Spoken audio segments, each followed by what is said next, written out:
မြန်မာနိုင်ငံမှာရှိတဲ့အထက်တန်းမအောင်ထားသေးတဲ့ညီမလေးမောင်လေးတွေကိုအသက်26ရှိပြီဖြစ်တဲ့မမတယောက်အနေနဲ့ကားလေးတစ်ခွန်းမှာချင်ပါတယ်အဲ့ဒါကတော့အခုချိန်မှာသမီးလိမ်မှာတားလိမ်မှာဖြစ်ဖို့အတွက်စန္ဒမစောကြပါတင်နေအောင်ရှင်အရင်ဦးဆုံးပေါ့နော်ကိုယ့်ရဲ့ပညာရေးကိုအရင်ဦးဆုံးဆုံးခန်းတိုင်အောင်လုပ်ပါတကယ်လို့ရက်ထားတဲ့တဝက်တစ်ပြက်နဲ့အကြောင်းအမျိုးမျိုးကြောင့်ရက်ထားတယ်ဆိုလို့ရှင်အစနေပြီးတော့ပြန်လုပ်ပါအချိန်ရှိပါသေးတယ်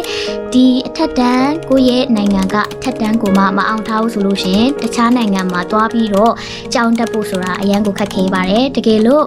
ကျောင်းနဲ့မဟုတ်ဘဲနဲ့အလုံးနဲ့တွားမယ်ဆိုလို့ရှင်ကအရန်ကို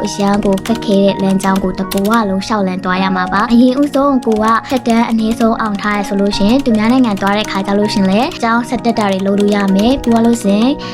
အဲ့ဒီကျောင်းပြီးသွားတယ်ဆိုလို့ရှင်ကိုလှုပ်ချင်တာတွေကိုပို့ပြီးတော့လုပ်ပိုင်ခွင့်ရှိမယ်ပြီးတဲ့ခါကျလို့ရှင်ရွေးချယ်စရာလမ်းတွေပို့ပြီးတော့အများကြီးရှိမယ်အဲ့ဒီအတွက်ကြောင့်မို့လို့ကိုယ့်ရဲ့ဝင်ငွေကလည်းကိုအလုပ်လုပ်တဲ့ခါမှာကိုယ့်ရဲ့ဝင်ငွေကလည်းအခုဘာမှမတက်ထားဘဲနဲ့လုပ်တဲ့ဝင်ငွေထက်ပို့ပြီးတော့များမယ်ဆိုတဲ့ခါကျတော့အဲ့ဒီအခါကျမှပဲအိမ်ကိုပြန်ပြီးတော့ထောက်ပံ့တာတွေအိမ်ကိုကြည်တာတွေတားလိမ်မှာတမီးလိမ်မှာအဲ့ချိန်ကျမှပဲလုပ်မယ်ဆိုလို့ရှင်လေနောက်မကြသေးပါဘူးအဲ့အကြောင်းမလို့မချင်တာတော့အရင်ဦးဆုံးတားလိမ်မှာတမီးလိမ်မှာဖြစ်ဖို့အတွက်ဆန္ဒမစောကြပါသေးနဲ့အောင်ရှင်အရင်ဦးဆုံးကိုယ့်ရဲ့အီမန်ချက်ပန်းတိုင်ကိုအရင်ဦးဆုံးဖြည့်ကြပါလို့ပြောချင်ပါတယ်ရှင်အားလုံးပဲတတ